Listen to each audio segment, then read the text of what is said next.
এই পিচ্চি, তোমার নাম কি? বাসা কই তোমার? এভাবে কান্না কেন করছো এখানে? বৃষ্টির মধ্যে এখানে না ভিজে বাসায় চলে যাও। আপনি যান এখান থেকে, আমাকে বিরক্ত করবেন না তো। নদী আর কিছু না বলে বৃষ্টিতে ভিজতে লাগলো। নদী হাত দুদিকে ছুঁড়ে বৃষ্টিতে ভিজতে লাগলো। আয়ান নদীর দিকে অবাক হয়ে তাকিয়ে বলল, আপনি কি পাগল? রাত 10টায় কে এইভাবে বৃষ্টিতে ভিজে কেউ? আমাকে এত জ্ঞান দিচ্ছিলেন, এখন তো নিজেই বৃষ্টিতে ভিজছেন। নদী আয়নের কথা শুনে আয়নের পাশে বসে বলল, এইটা আমার কাছে আনন্দের। এখন ভিজলাম, কয়েকদিন জ্বরে পড়ে থাকবো, আবার ঠিক হয়ে এইভাবে আমার জীবন চলছে। আপনার ফ্যামিলি আপনাকে কিছু বলে না? পাগলের মতো কাণ্ড করেন? না, আমি কারো কথা শুনি না, আমি আমার মতো করে চলি। বাট তুমি এখানে এভাবে কান্না কেন করছো? এমনি। বলো কি হয়েছে শুনি। শোনো, কথা বুকের ভেতরে জমা রাখলে কষ্ট পাবে, তার থেকে প্রকাশ করে দাও। এতটুকু ছেলে এত কষ্ট নিয়ে থাকার দরকার নেই। বলো আমাকে, আমি তাও তোমার কথা শুনতে চাচ্ছি। আমার তো কাউকে নিজের মনের কথা বলারও মানুষ নাই। কেন, আপনার বাসায় কেউ নাই?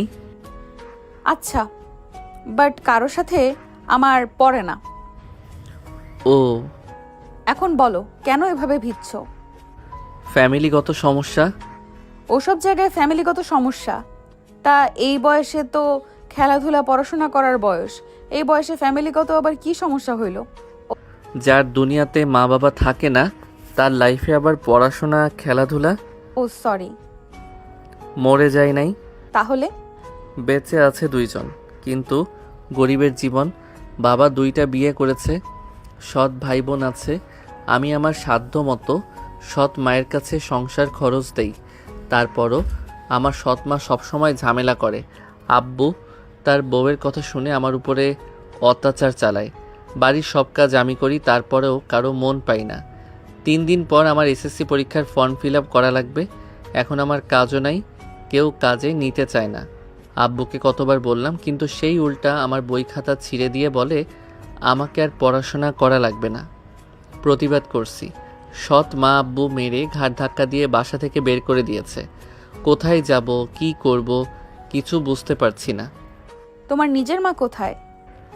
তার নতুন সংসার হয়েছে। তোমার খোঁজ নেয় না? তার হাজব্যান্ড অনেক রাগী আমার জন্য, সেই একবার মাইর খেয়েছিল, যার কারণে আমি আর চাই না। আমি চাই না আমার জন্য তার সংসার জীবনে ঝামেলা হোক। ও, তা এখানে কান্না করলে কি চলবে নাকি? চলো আমার সাথে আমার বাসায়। না, আপনাকে চিনি না, জানি না, আপনার বাসায় কেন যাব? আসো, আমরা ফ্রেন্ড হই। নদী হাত এগিয়ে দিলে আয়ান হাত দিতে গিয়েও দেওয়ার সাহস না পেলে নদী নিজেই জোর করে হাতে হাত মিলালো। নদী বলে ওঠে, ওঠো, আমার বাসায় চলো। না, আমি আপনার বাসায় যাব না। কোন পরিচয় যাব? আমাকে আপনি চেনেন না, আমিও আপনাকে চিনি না। আমাকে একা থাকতে দেন। চলো বিয়ে করে ফেলি। তোমারও আপন বলতে কেউ নেই, আমারও কেউ নেই। আমাকে বিয়ের জন্য চাপ দিচ্ছে। চলো বিয়ে করে নিই। তুমি আমার বাসায় থাকতে পারবে, যত খরচ আছে আমি চালাবো। তুমি তোমার মতো, আমি আমার মতো থাকবো। বিয়ে? হ্যাঁ চলো। নদী আয়ানকে ধরে গাড়ির কাছে নিয়ে গিয়ে গাড়িতে তুলে ড্রাইভিং করতে লাগলো। আয়ান বলে ওঠে, আমার বিয়ের বয়স হয় নাই। ওইটা আমি বুঝে নিব।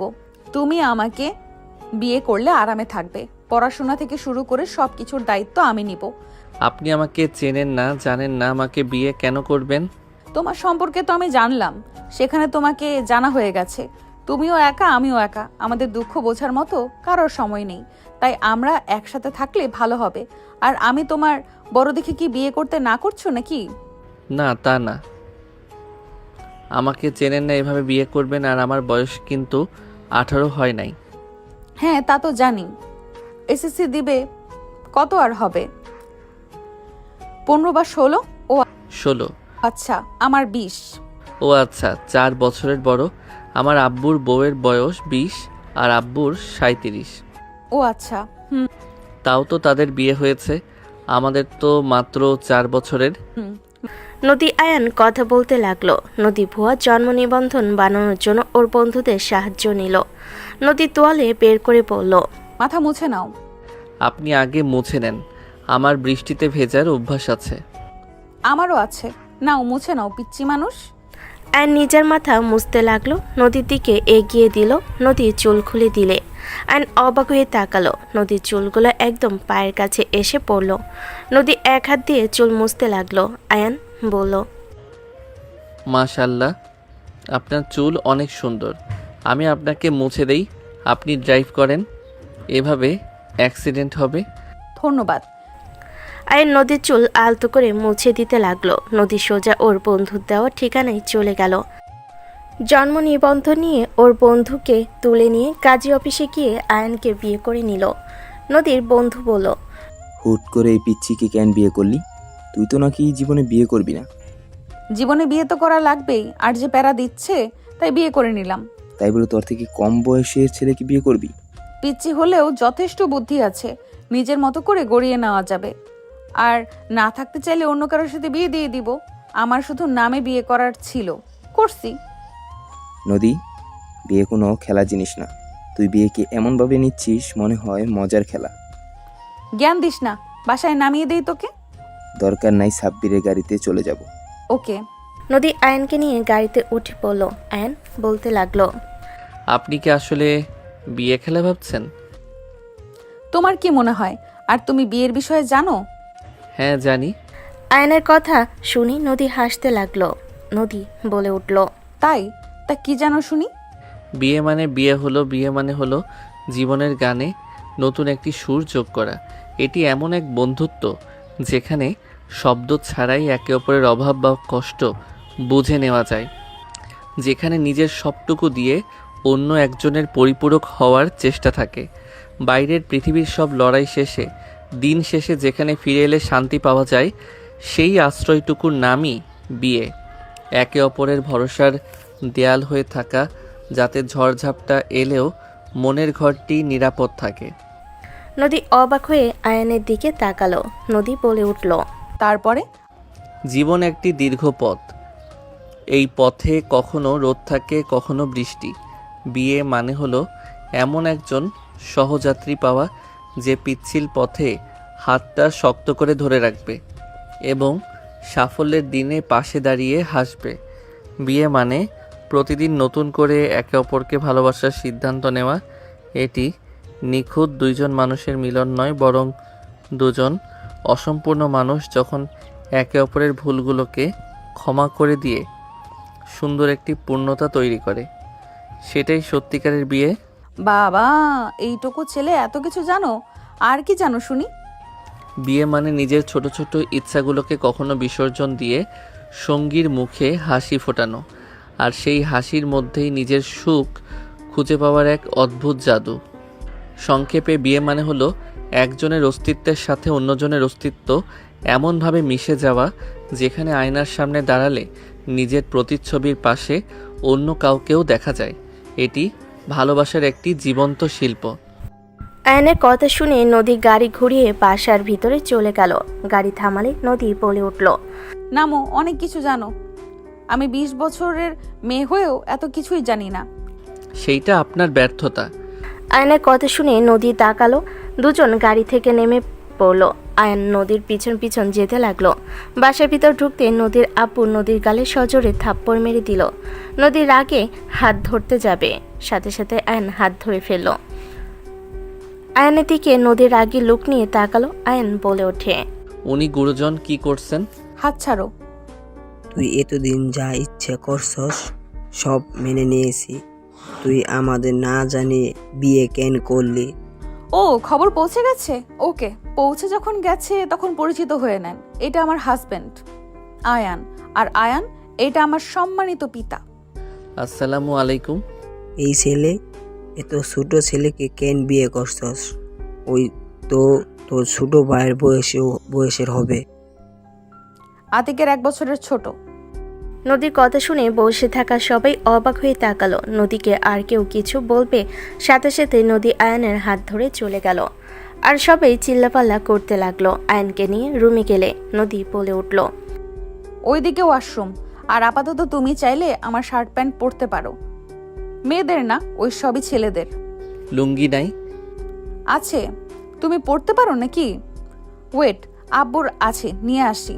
থাক, নিচে যায়েন না, এমনিতে সবাই বকাঝকা করছে। এটা প্রতিদিনের ব্যাপার, এসব আমার অভ্যাস হয়ে গেছে। আর ওরা খেপসে কেন শুনবে? কেন? ওইদিকে এক ছেলে বসা ছিল, খেয়াল করেছো? ওর সাথে আমার বিয়ে দিতে চাইছে। ওই ছেলে একটা 12 ভাতারি, এক কথায় যাকে বলে। আপনার ফ্যামিলি জানে না? জানলে কি, আমার সৎ মায়ের আদরের ভাতিজা, তাই তার সাথে আমার বিয়ে দিতে উঠে পড়ে লেগেছে। ও আচ্ছা। থাকো, আসি। নদী চলে গেল। আয়ন নদীর ফ্রেমে বাঁধানো ছবিটা দেখতে ফ্রেমটা হাতে নিল। নদী নিচে গেলে ওর আব্বুর রুম থেকে লুঙ্গি নিয়ে চলে গেল। রুমে গেলে সাথে সাথে আয়ন ফ্রেম রেখে বলল, উনি তোমার মা নাকি? হুম, ওনাকে তো দেখলাম না। মারা গেছে। সরি। এই নাও, যাও। আয়ান চলে গেল। আয়ন গোসল করে লুঙ্গি পরে বের হইল। নদী বারবার হাসি দিতে লাগলো। আয়ান বলে উঠল, যান, গোসল করে তাড়াতাড়ি পোশাক চেঞ্জ করে নেন। আর এইগুলো কোথায় মেলে দিব? তুমি কেন ধুতে গেছো? মানুষ আছে, ওরা করে দিত। নিজের কাজ নিজে করতে পছন্দ করি। আপনি যান, গোসল করে নেন গা। আচ্ছা, বারান্দায় মেলে দাও, যাও, আমি গোসল করে আসি। নদী আলমারি থেকে শার্ট প্যান্ট বের করে চলে গেল। আয়ন শার্ট প্যান্ট বারান্দায় মেলে দিয়ে আসলো। নদী গোসল করে বের হলো। আয়ন নদীর দিকে তাকিয়ে থাকলো।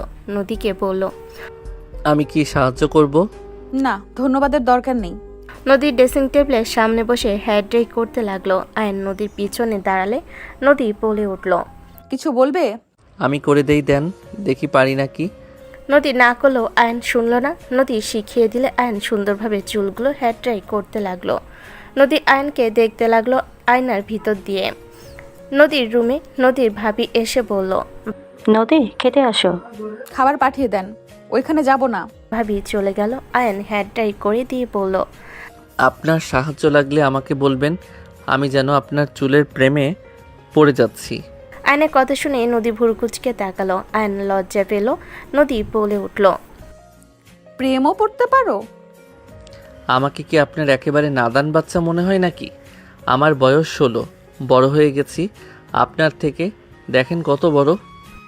নদী পায়ের পাতা উপরে ভর করে আয়নের থেকে লম্বা হওয়ার চেষ্টা করলে আয়ন হেসে দিল। নদী বলে উঠল, নিচের দিকে হও। আয়ন একটু নিচের দিকে ঝুঁকলে নদী আয়নের গলা ধরে বলে, আমি তোমার থেকে বড়, দেখো। আয়ন নদীর দিকে চোখ গেলে দুজন একে অপরের দিকে তাকালো। আয়ন নদীর ঠোঁটের দিকে যাবে, সাথে সাথেই হাসি দিল। আয়ন সোজা হয়ে দাঁড়িয়ে পড়ল। আপনার ঠান্ডা লেগে গেছে? জ্বরও আসবে, তুমি নাপা খাবে নাকি? না, লাগবে না। কাজের লোক খাবার দিয়ে গেলে নদী বলে ওঠে, খেয়ে নাও। আপনি খাবেন না? খাবো, চলো দুজন একসাথে খাই।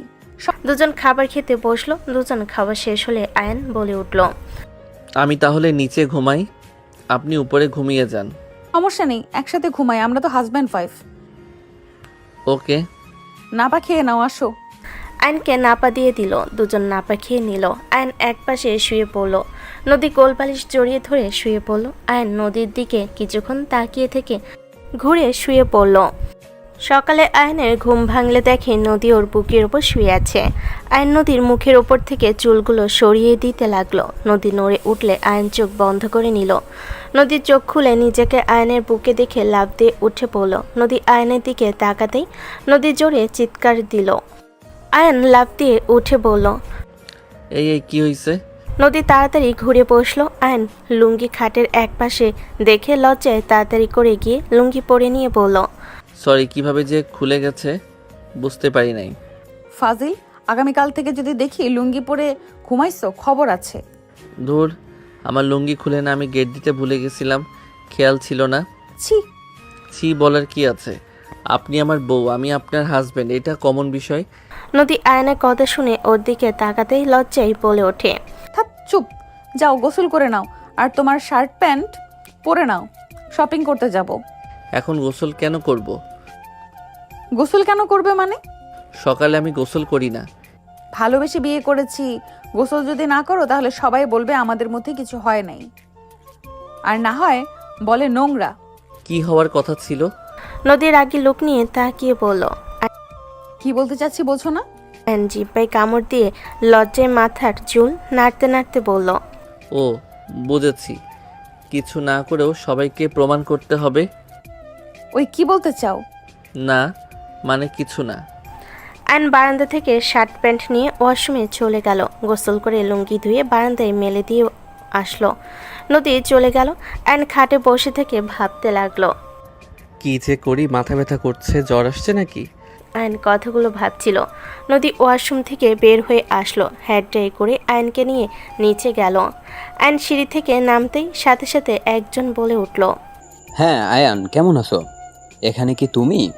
আয়ন আশিকের সাথে হ্যান্ডশেক করে কোলাকুলি করে আয়ন বলে ওঠে। ভালো আছি, তুমি কেমন আছো? আর এখানে তুমি কি করছো? আমিও ভালো আছি, এটাই তো আমার বাসা। আয়ন অবাক হয়ে গেল। নদী স্বপ্ন বলে ওঠে। আশিক, তুই ওকে চিনিস নাকি? হ্যাঁ আম্মু, ও আমার ফ্রেন্ড। যাই হোক, তুমি এখানে কেন? সাহায্য লাগবে নাকি বলো? না, কোনো সাহায্য লাগবে না। তুমি তাহলে নদীর ভাই হও? এই, তুমি আমার আপন নাম ধরে বলছো কেন? তুমি তো ভদ্র ছেলে, বেয়াদবি কেন করছো? উনি আমার বড় বোন। ওই আমার হাজবেন্ড, তাই আমার নাম ধরে ডাকছে। আশিক অবাক হয়ে গেল। আশিক বলে ওঠে। হোয়াট? আপু কি বলো? ও কিন্তু আমার ছোট। আমরা একসাথে ফুটবল খেলছি, আমি ওর সম্পর্কে মোটামুটি জানি। বাট তুমি ওকে কিভাবে বিয়ে করলে? আর আয়ান, তুমি বা আমার আপুকে কেন বিয়ে করছো? কি জন্য আবার বিয়ে করবে? লোভে পড়ে নদীকে ফাঁসিয়ে বিয়ে করেছে। না, এমন হতে পারে না আম্মু। এই ছেলেটা অনেক ভালো। আমি যতটুকু জানি, আমরা কতবার ওকে কত কিছু অফার করছি, ওই কখনোই আমাদের থেকে কিচ্ছু নেয়নি। ওই যথেষ্ট ভদ্র একটা ছেলে। আয়ান, আমার আপুকে তুমি কিভাবে চেনো? ওইটা এক অদ্ভুত কাহিনী আশিক। আমি আসলে জানতাম না উনি তোমার বোন। জানলে কখনোই বিয়ে করতাম না। আমি তোমাকে ছোট করার জন্য বা তোমার সাথে রাগ করে এমন কিছু করি নাই। তুমি দয়া করে আমাকে ভুল বুঝো না। আয়নের কথা শুনে আশিক বলে উঠল। আমি বুঝতে পারছি না কিছু। এটাই যদি কেউ জানে, আমাকে নিয়ে সবাই হাসাহাসি করবে। এমনিতেই আমি তোমার সাথে হেরে গেছি, সেটা নিয়ে সবাই অনেক ধরনের কথা বলছিল। আবার এখন যদি শুনে তুমি আমার বোনের জামাই, তাহলে ব্যাপারটা বুঝতেই পারছো। সবাই বলবে আমি রাগ করে জিদ করে তোমার বোনকে বিয়ে করে তোমাকে শালা বানিয়েছি। কিন্তু এইটা সম্পূর্ণ ভুল। আল্লাহর কসম করে বলছি, আমার তোমার উপরে রাগ হয়েছিল। তুমি অনেক ঝামেলা করেছিলে, বাট আমি ওইসব ভুলে গেছিলাম। আমি সত্যিই জানতাম না নদী তোমার বোন। তোমার বোনকে আমি কখনোই অসম্মান করতে পারি না। আয়নের কথা শুনে পেছন থেকে একজন বলে উঠল। কার বোনকে কে অসম্মান করেছে? আয়ন পিছনে তাকাতেই নোভা বুড়কুচকে তাকালো। আয়ন বলে উঠল। আসসালামু আলাইকুম আপু, কেমন আছেন? ওয়ালাইকুম সালাম। আলহামদুলিল্লাহ ভালো। তুমি কেমন আছো? আলহামদুলিল্লাহ ভালো। নোভা কাছে এসে আয়নকে বলল। এখানে তুমি কোনো প্রয়োজনে আছে কি? কার কাছে এসেছো? আপু, ওই নদী আপুর হাজব্যান্ড। আশিকের কথা শুনে নোভা বিষম খেলো। নোভাকে আয়ন পানি এনে দিলে নোভা পানি খেয়ে বলল। হোয়াট? এইসব কি বলছিস ভাই? ঠিক বলছে। তাহলে আয়ানকে বিয়ে করে নিয়ে এসেছিস? তোর কি কোনো কমন সেন্স আছে? তুই জানিস ও তোর 4 বছরের ছোট। তুই কিভাবে ওকে বিয়ে করলি? আর আয়ান, তুমি আশিকের উপর প্রতিশোধ নিলে নাকি? আমি আমার ভাইকে অনেক বোকাঝোকা করেছিলাম, আর তুমি এমন কাজ কিভাবে করলে? তোমার থেকে এমন কিছু আশা করি নাই। উনি আপনাদের বোন আমি তো জানতাম না। আমি তো শুধু জানি আপনি আশিকের বোন। আপনাকে আমিও তো আমার বোনের মতো করে ভালোবাসি। মিথ্যে বলো না। ওই চিনলে চিনছে, এসব কথা বাদ দাও। আয়ান চলো আমার সাথে। নদী আয়নের হাত ধরে টেবিলের সামনে বসে পড়ল। সবাই আসলো। আশিক নোভা দুজনের দিকে তাকিয়ে থাকলো। আয়ন নিজের ভিতরে গিল্টি ফিল হতে লাগলো। আয়নকে খাবার নাড়াচাড়া করতে দেখে নদী বলে ওঠে। খাওয়া বাদ দিয়ে এইভাবে খাবার নাড়াচাড়া করছো কেন? আয়ন নোভা আশিকের দিকে তাকিয়ে বলল। আমি সত্যিই জানতাম না, আমাকে বিশ্বাস করেন। বাদ দাও, যা হওয়ার হয়েছে। বাট কাউকে বলো না দয়া করে। কেন বলবে না? আমার জামাই আমি মাইকিং করে সবাইকে জানাবো। নদীর কথা শুনে আশিক মাথা নিচু করে খেতে লাগলো। নোভা বলে ওঠে। তুই কি ভালোভাবে কথা বলতে পারিস না? ওই আমাদের ছোট ভাই, ওর সাথে এমন ব্যবহার কিভাবে করতে পারিস তুই? ও ছোট ভাই দেখে কি মাথায় তুলে নাচবো নাকি? নোভা রেগে কিছু বলতে যাবে, সাথে সাথে নোভার হাত ধরে থামিয়ে দিয়ে আশিক বলে। আপু বাদ দাও। আয়ন নদী খেতে লাগলো। খাওয়া শেষ হলে নদী বলে ওঠে। এই চলো। নদী আয়নের হাত ধরে নিয়ে যেতে লাগলো। নোভা বলে উঠল। গাড়ি নিয়ে যা, বাইকে করে যাস না। আর গেলে চুলগুলো খোপা করে যা, না হলে চাকার সাথে বেঁধে অ্যাক্সিডেন্ট হবে। নদী পাশে একটা কাঠি দেখে তুলে চুল সাথে বেঁধে নিল। দুজন বের হয়ে গেল। আয়ন নদীর পিছনে বসে আছে। নদী বাইক চালাচ্ছে। হুট করে বাইক থামালে আয়ন সোজা নদীর উপরে গিয়ে পড়ল। আয়ন জড়িয়ে ধরতে নদীর বুকের দিকে হাত গেলে আয়ন বলে ওঠে। এত নরম কেন?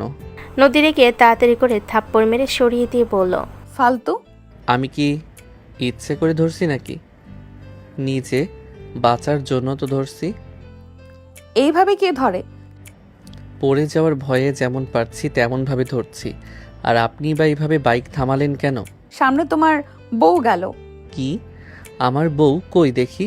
আয়ন উকি দিয়ে দেখে একটা কুত্তা। আয়ন বলে উঠল। আরে বাহ, আমার বউ কত কিউট ভাবে আছে। আমার বউ যে এত সুন্দর আগে জানতাম না। হাই নদী বউ। আয়নের কথা শুনে নদী রেগে ফায়ার হয়ে গেল। আয়ন বাইক থেকে নেমে বলল। Bye bye. আয়ন হাসতে হাসতে চলে যেতে নিবে। নদী বলে উঠল। ওই কোথায় যাও? ও ফাজলামি না করে বাইকে ওঠো, আমার কাজ আছে কিন্তু। মারবেন না তো? না, আসো, এটা পরে দেখে নিব, এখন আসো। সত্যি?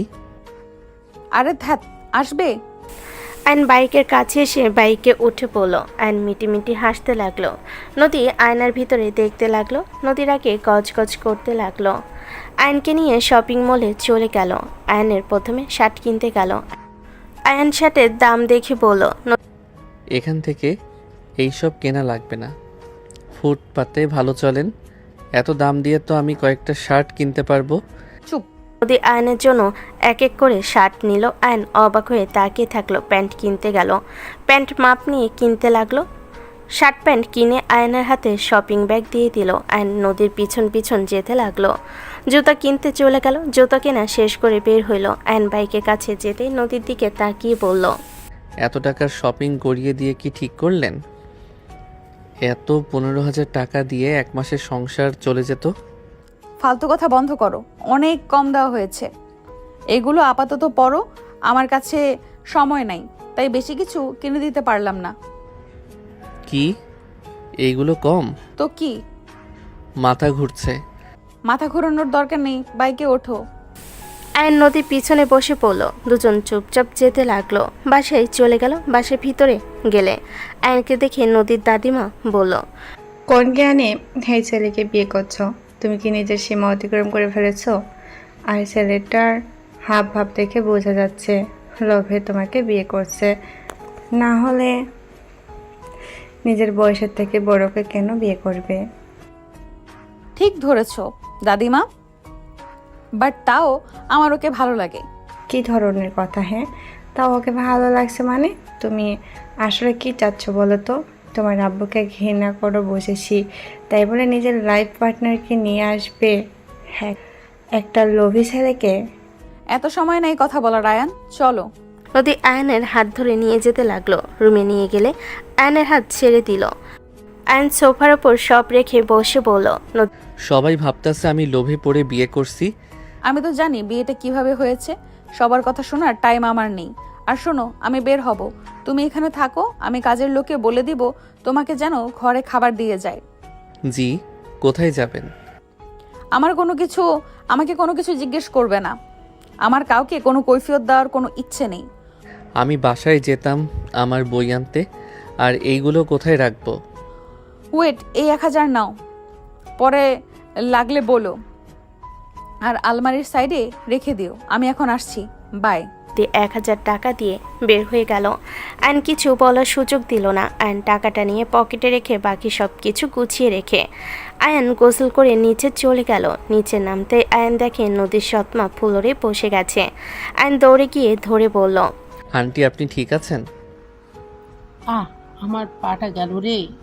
নদীর সৎমা কান্না করতে লাগলো পা ধরে। আয়ন পা ধরে জোরে মোচড় দিয়ে জোরে চিৎকার দিলে নদীর দাদির মা তাড়াতাড়ি করে বের হয়ে এসে বলল, এই ছেলে কি করলে বৌমার সাথে? বৌমা তুমি ঠিক আছো? আম্মা আমি মরে গেলাম, এই পোলা আমাকে ছাড়, আমাকে মেরে ফেলবি নাকি? আন্টি আপনি উঠে একটু দাঁড়ান, দেখেন ঠিক হয়ে গেছে। আয়ন নদীর সৎমায়ের হাত ধরে টেনে তুলে সোজা হয়ে দাঁড়াতে বলে ভয়ে ভয়ে পা ফেলে দেখে ঠিক হয়ে গেছে। আয়ন হাত ছেড়ে দিয়ে বলল, আপনি ঠিক আছেন? হ্যাঁ ধন্যবাদ। আয়ন আর কিছু না বলে চলে গেল। দাদিমা নদীর সৎমাকে ধরে সোফায় বসিয়ে দিয়ে বলল, কিভাবে বললে? হুট করে চেয়ারের কানের সাথে লেগে পড়ে গেছি। সারাদিন এত কি ভাবো, সাবধানে কাজ করতে পারো না? দুজন কথা বলতে লাগলো। এইদিকে আয়ান দোকানে কিছু কিনে খেয়ে নিল, তারপর টাকা ভাঙতি করে রিক্সা নিয়ে বস্তিতে চলে গেল। আয়নকে দেখে ওর সৎমা বলে ওঠে, কিরে তুই এখানে কেন? তোকে না বের করে দিল? আমার বই নিতে এসেছি। আয়ন সোজা ঘরের ভিতরে গিয়ে ওর দরকারি সব কিছু তুলে নিল। ব্যাগ নিয়ে বের হতে যাবে, সাথে সাথেই আয়নের সৎমা ব্যাগ ধরে পড়ল। ব্যাগে কি নিয়ে যাস? দেখা আমাকে। আমার বই কাগজপত্র। সৎমা টান দিয়ে ব্যাগ নিয়ে খুলে চেক করলো। আয়ন রাগে হাত মুঠো করে নিল। সৎমা বলে ওঠে, সব তুলে চলে যা। সৎমা ভাব দেখিয়ে চলে গেল। আয়ন ব্যাগে সব গুছিয়ে বের হয়ে গেল। আয়ন রিক্সা করে যাচ্ছিল আর ভাবছিল, একবার নিজের পায়ে দাঁড়াই, তারপর এসব মানুষদের কোনো খোঁজও নিব না। যারা যারা আমাকে কষ্ট দিয়েছে তার কারো খোঁজ আমি নিব না। আমাকে যে সাহায্য করবে আমি তার সাথে থাকব, তাকে কখনোই ঠকাবো না ইনশাআল্লাহ। আয়ন কথাগুলো ভাবতে ভাবতে চলে গেল। আয়ন বাসার ভিতর ঢুকতে নদীর সৎমা বলে উঠল, ওই ব্যাগের ভেতরে কি? আমার বই খাতা। ও যাও, ফ্রেশ হয়ে এসে খেয়ে নাও। আবার বউকে বলো না আমরা খাইতে দেই না। আয়ন কিছু না বলে চলে গেল। আয়ন উপরে গিয়ে ওর ব্যাগ রেখে ওয়াশরুমে গিয়ে ফ্রেশ হয়ে নিচে গেল। নিচে গিয়ে খাবার খেয়ে উপরে এসে ঘুমিয়ে গেল। সন্ধ্যার দিকে ঘুম ভাঙলে উঠে ফ্রেশ হয়ে নিচে চলে গেল। নিচে গেলে দেখে সবাই বসে থেকে আড্ডা দিচ্ছে। আয়ন নোভার দিকে তাকিয়ে বলল, আপু একটা কথা বলবো?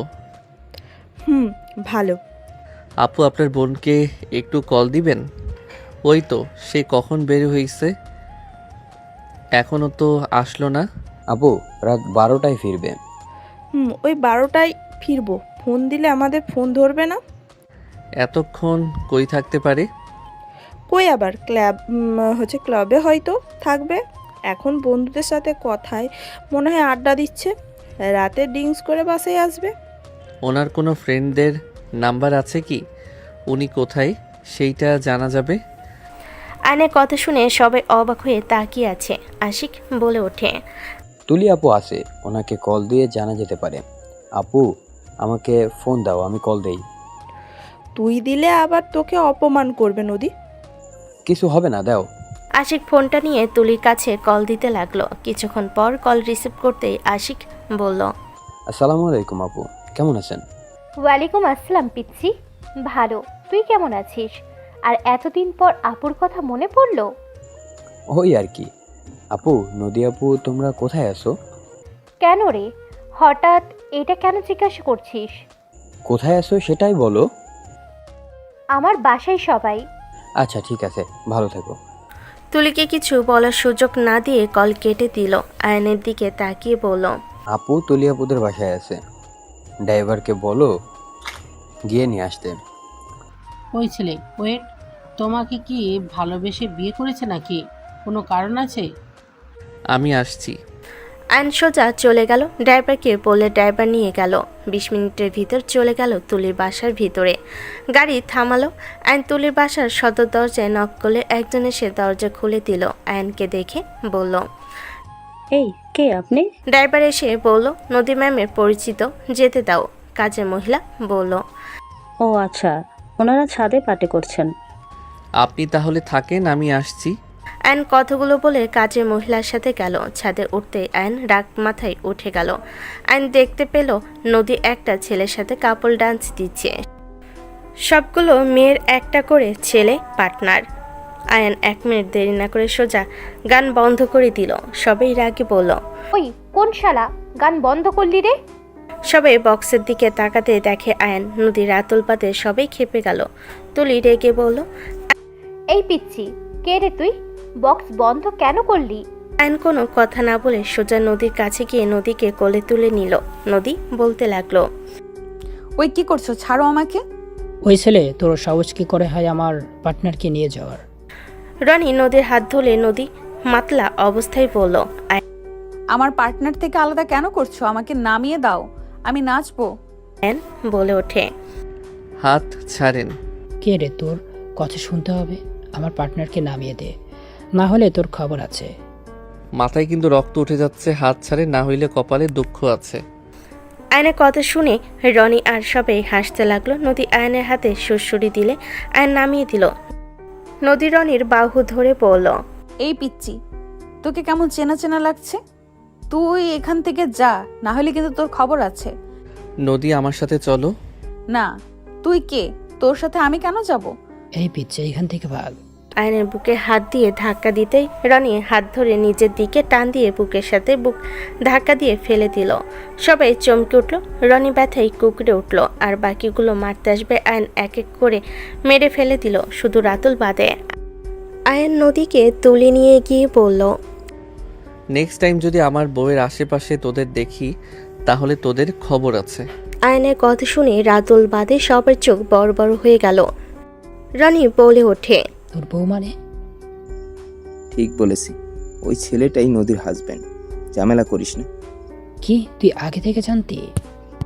কি, এই পিচ্ছি ওর জামাই? কি কিউট রে, আর কি শক্তি!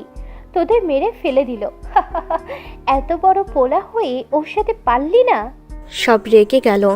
নদী আয়নের দিকে তাকিয়ে গাল ধরে বলল, তুই কত কিউট, তুই আমার বর। আয়ন কোনো কথা না শুনে নদীকে নিয়ে নিচে চলে গেল। নদীকে গাড়িতে বসিয়ে দিল। নিচে বসলে ড্রাইভার গাড়ি চালাতে লাগলো। নদী আয়নের সাথে পাগলামি করতে লাগলো। আয়নের ঠোঁটে আঙ্গুল দিয়ে বলতে লাগলো, তোর ঠোঁটগুলো একটু খাই, কত সুন্দর সফট। ড্রাইভার মিটিমিটি হাসতে লাগলো। আয়নের রাগ হতে লাগলো। আয়ন নদীর মুখ সরিয়ে রাখলো। আয়নের ঠোঁটের কাছে যেতে দিল না। 20 মিনিটের মধ্যে বাসায় চলে গেল। আয়ন নদীকে নিয়ে বাসার ভিতরে ঢুকলো। নদী কান্না করতে করতে বলতে লাগলো, ইউ পচা, আমাকে ঠোঁট খেতে দাও নাই, তুমি অনেক পচা। নদীর কথায় আয়ন তাড়াতাড়ি মুখ চেপে ধরলো। নোভা এসে বলল, এভাবে নিয়ে আসলে কেন? আন্টি, একটু লেবুর রস দিবেন, আর করলা থাকলে সেটার জুস বানিয়ে দেন তো। কাজের মহিলা চলে গেল। আয়ন নদীকে সোফায় বসিয়ে দিল। নদী উল্টাপাল্টা কথা বলতে নিলে নদীর সৎমা বলে ওঠে, আয়ান, জুস দিয়ে কি করবে?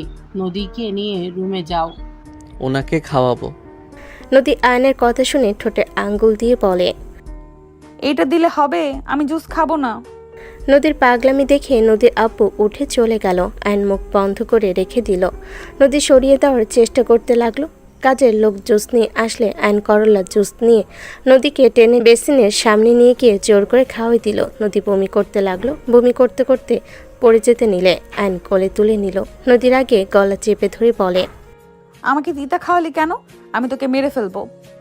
নোভা নদীর হাত ধরে সরিয়ে দিতে লাগলো। আয়ন বলে ওঠে, আপু, ছাড়েন। ওকে নামিয়ে দাও, না হলে গোলা চেপে মেরে ফেলবো। কিছু করবে না। আয়ান ঘাড় দিয়ে নদীর হাত চেপে ধরে যেতে লাগলো। নদী অন্য হাত দিয়ে মারতে মারতে বলল, আমার হাত ছাড়ো, না হলে মেরে ফেলবো। আয়ন কোনো কথা না শুনে রুমে নিয়ে গিয়ে খাটে ফেলে দিল। নদী রেগে মারতে আসবে, সাথে সাথে আয়ন নদীর হাত ধরে টান দিয়ে নিজের কাছে নিয়ে এসে টোটজোড়া নিজের দখলে নিয়ে নিল। নদীর চোখ বড় বড় হয়ে গেল। নদী আয়নকে টান দিয়ে নিচে ফেলে দিল। আয়ন কিছু বলার আগে নদী আয়নের উপর ঝাঁপিয়ে পড়ল। আয়ন বাধা দিতে চাইলো, পরে ভাবলো, দূর, বাধা কেন দিব? আমার বউ, আমি আদর করব, এইটাই তো স্বাভাবিক। আর নিজের ইচ্ছে আদর খেতে চাচ্ছে, সেখানে না কেন করব? নদীকে ফেলে 2 হাত চেপে ধরে কিস করতে লাগলো। নদী আয়নের শার্ট খুলে ফেলল। আয়নকে কিস করতে লাগলো। আয়ন পাল্টা কিস করতে লাগলো। দুজন একে অপরের মাঝে হারিয়ে যেতে লাগলো। দুজন অনেকক্ষণ একে অপরকে আদর করতে করতে ক্লান্ত হয়ে গেল। আয়নের বুকে নদী মাথা দিয়ে শুয়ে পড়ল। কিছুক্ষণ পর নদী লাফ দিয়ে উঠে আয়নের দিকে নিজের দিকে তাকিয়ে জোরে চিৎকার দিতেই আয়ন মুখ সোজা চেপে ধরে বলল, হচ্ছেটা তা কি? চিকিৎসা কেন দিচ্ছেন? নদী আয়নের হাত ধরে এক ঝটকায় সরিয়ে দিয়ে থাপ্পড় মেরে দিল। আয়ন গালে হাত দিয়ে কান্না কান্না চোখে তাকিয়ে বলল, থাপ্পড় মারলেন কেন? তুই আমার সুযোগ কিভাবে নিতে পারলি?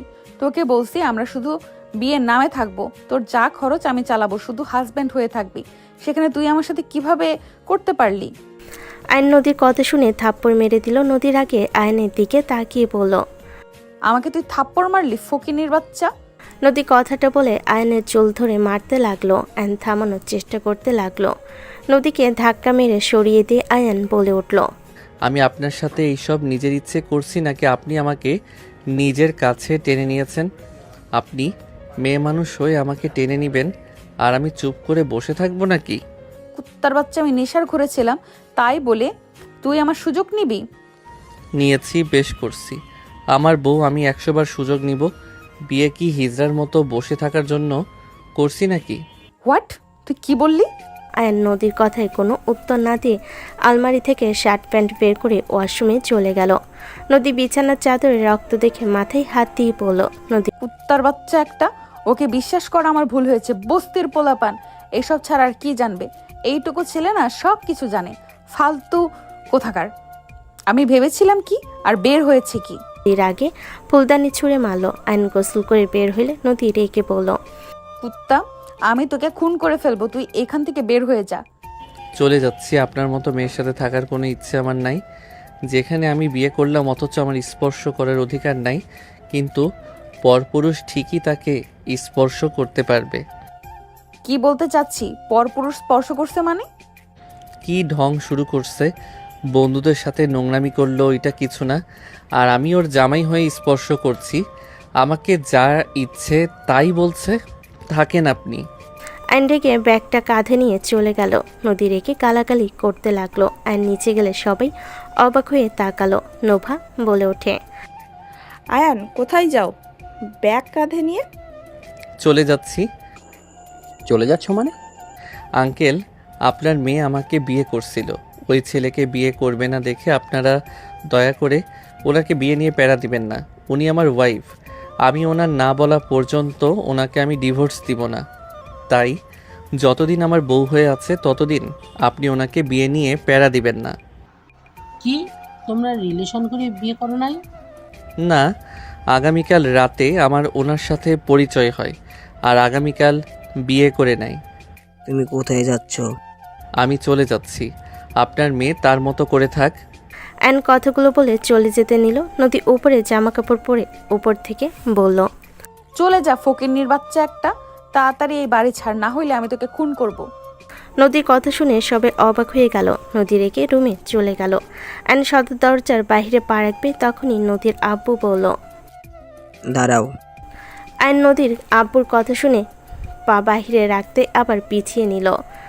আয়ন পিছনের দিকে ঘুরে তাকালো। নদীর সৎমা বলে ওঠে, চলে যাচ্ছে, যেতে দাও। আবার আটকাচ্ছ কেন? তুমি আমার সাথে আসো।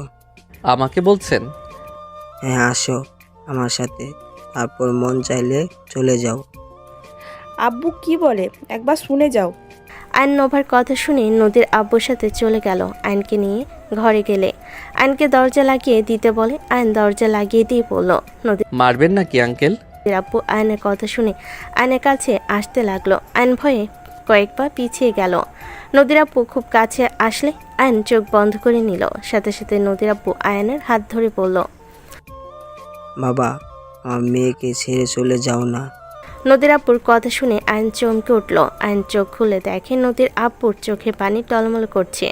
নদীর আব্বু আয়ানকে বলল, এই প্রথম আমি দেখলাম নদীকে তুমি এভাবে ওর ফ্যানদের থেকে নিয়ে এসেছো। ওকে কেউ আনতে পারে না। আমার মেয়েটা একদম বেপরোয়া হয়ে গেছে। আমার বিশ্বাস তুমি একমাত্র যে ওকে ঠিক করতে পারবে। নদীর আব্বুর কথা শুনে আয়ন অবাক হয়ে বলল, আমি? হ্যাঁ, তুমি। আপনার মেয়ে আমাকে দেখতে পারছে না। ওই আমাকে অনেক অপমান করছে। আমি এখানে থাকবো না। আমি ওর হয়ে তোমার কাছ থেকে ক্ষমা চাচ্ছি। তুমি ওর হাজবেন্ড। তুমি এত তাড়াতাড়ি নিজের বউয়ের কথা শুনে চলে যাবে? বিয়ের একদিনে চলে যাবে? এত তাড়াতাড়ি হার মেনে নেবে? আপনার যে মেয়ে না একেবারে ফালতু। আচ্ছা, আপনার মেয়ে কি ছোট থেকে এমন ফালতু নাকি? ওর আম্মুর মৃত্যুর শখ ওই কাটিয়ে উঠতে পারে নাই। ওর 10 বছরে ওর আম্মু মারা যায়। ওই আমাকে ঘৃণা করে। ওর মায়ের মৃত্যুতে আমাকে দোষী ভাবে। কি, ওনার আম্মু মারা গেল কিভাবে? ওর আম্মু আগে থেকে অসুস্থ ছিল, সেইটাই কাউকে না জেনে জানাই নাই। নিজের রূপ নিজের ভিতরে পালছে, কাউকে কখনো বলে নাই। আমি ভেঙে পড়বো দেখে আমি আর ওর আম্মু ভালোবেসে বিয়ে করেছিলাম। ওই যখন একেবারে অসুস্থ হয়ে পড়ে তখন আমি কাজের জন্য দেশের বাইরে ছিলাম। আমাকে কখনোই কেউ জানায় নাই, বাট এটাই ওই নিজের ভিতরে একটা রাগ নিয়ে রেখেছে। ওর আম্মু অসুস্থ ছিল অথচ আমি সব জেনে তার খোঁজ নেই নাই। এই মন ভাব নিয়ে আমার উপরে ঘৃণা সৃষ্টি হয়েছে। এইটা কোনো কথা? এই ছোট থেকে বেশি বোঝার অভ্যাস। ওই ওর আম্মুকে বেশি ভালোবাসে আর আমাকে ওই তেমন বেশি পায় নাই। ওর আম্মু ছিল ওর সব, আর আমার আম্মা আমাকে জোর করে বিয়ে করিয়ে দেয়। তোমার এখনকার শাশুড়িকে তো দেখছো, সে আমার দ্বিতীয়তম স্ত্রী। নুবা বুদ্ধিমান, ওই সবার সাথে সুন্দরভাবে চলতে পারে, কিন্তু নদী ছোট থেকে জিদ্দি রাগী। বিয়ে করাতে ওই আরও খেপে গিয়েছিল। আমার প্রতি এমনিতে ভুল বুঝে আছে, তার উপরে বিয়ে করাতে ওর বিশ্বাস আসলো আমি ওর আম্মুকে ভালোবাসি নাই। আমি দ্বিতীয় বিয়ে করার জন্য ওর আম্মুর মৃত্যু কামনা করতাম। আজব মাইয়া।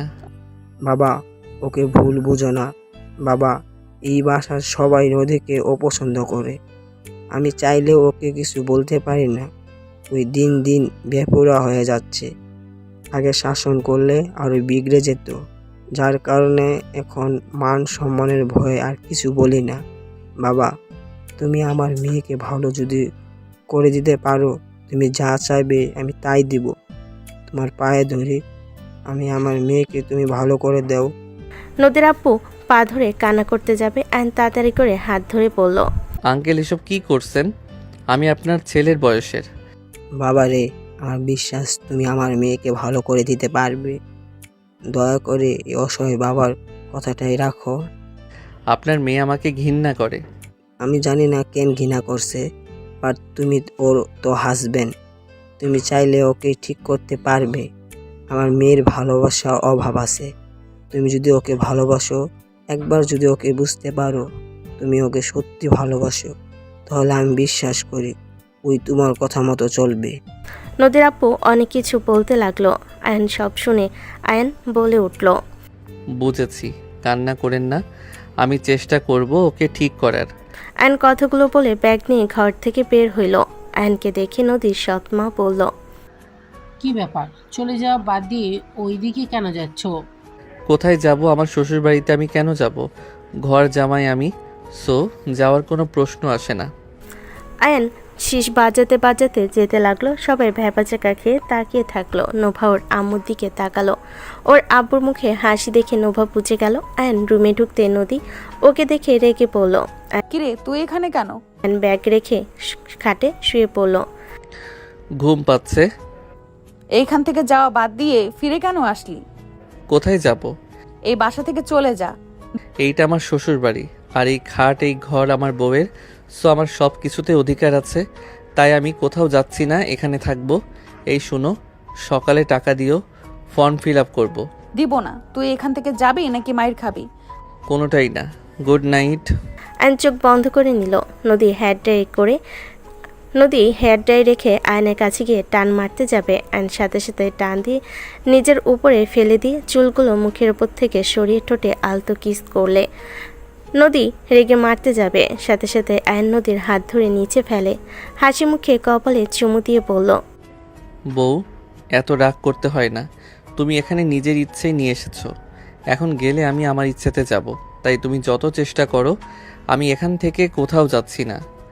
আমি তোমার হাজবেন্ড, যেহেতু আমি তোমাকে স্পর্শ করবই। আমি অনুমতি না দিলে তুই স্পর্শ করতে পারলে তুই কুত্তা জানোয়ার। তুমি জানোয়ার, কুত্তার বউ, সরো ঘুমাবো, আর টাকা দিয়েও ফর্ম ফিল আপ করবো। আয়ান নদীকে সরিয়ে দিয়ে ঘুরে শুয়ে পড়ল। নদীর আগে গজগজ করতে লাগলো। আয়ান ঘুমিয়ে গেল। সকালে ঘুম ভাঙলে দেখে আজান দিচ্ছে। আয়ন উঠে পাশে তাকাতে দেখে নদী ঘুমাচ্ছে। আয়ন উঠে ওয়াশরুমে চলে গেল। ফ্রেশ হয়ে অজু করে বাহিরে আসলো। নদীর দিকে তাকাতেই মুচকি হাসি দিয়ে চলে গেল। আয়ন বাসা থেকে বের হয়ে মসজিদে চলে গেল। আয়ন মসজিদে গিয়ে নামাজ পড়ে ওইখান থেকে অনেকক্ষণ বসে থাকলো। তারপর মসজিদ থেকে বের হয়ে বাসায় আসলো। আয়নকে দেখে আশিক বলে ওঠে, আয়ান বিকালে খেলা খেলতে যাবে?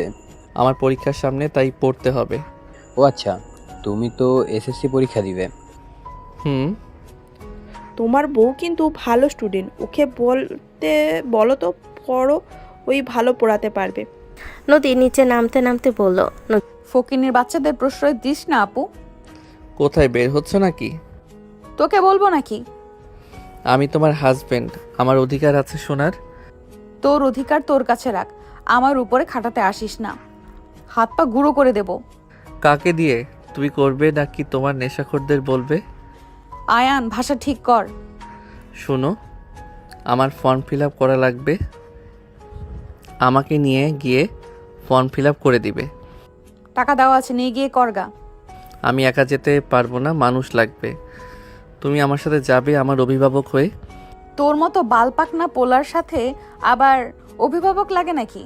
আমার ভাই তোর বড় হয়েও তোর থেকে 1000 গুণ ভালো, তোর মতো বালপাকনা না।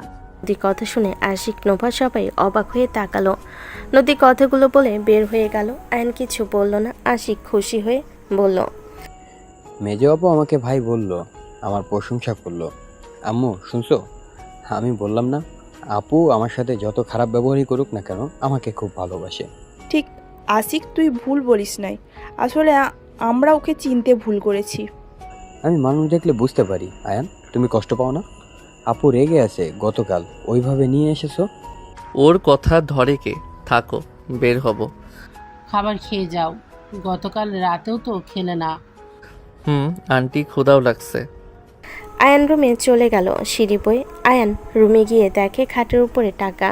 আয়ন টাকা হাতে নিয়ে দেখে 10,000 টাকা দিয়ে রাখছে। আয়ান ভাবতে লাগলো, 10,000 টাকা কার আবার ফর্ম ফিল আপ টাকা লাগে? আয়ন কথাগুলো বলে ওয়াশরুমে গিয়ে ফ্রেশ হয়ে নিল। রেডি হয়ে নিচে গেল। নিচে গিয়ে সবার সাথে খেয়ে আয়ান বের হয়ে গেল। আয়ন স্কুলে গিয়ে স্যারের সাথে কথা বলে সব বকিয়া সাথে স্কুলের ফর্ম ফিল আপ করে নিল। আয়ন স্যারের সাথে কথা বলে বের হইল স্কুল থেকে। আয়ন রাস্তা দিয়ে হেঁটে যাচ্ছিল। হুট করে ওর সামনে বাইক থামালো। আয়ন রেগে বলল, ওই সমস্যা কি?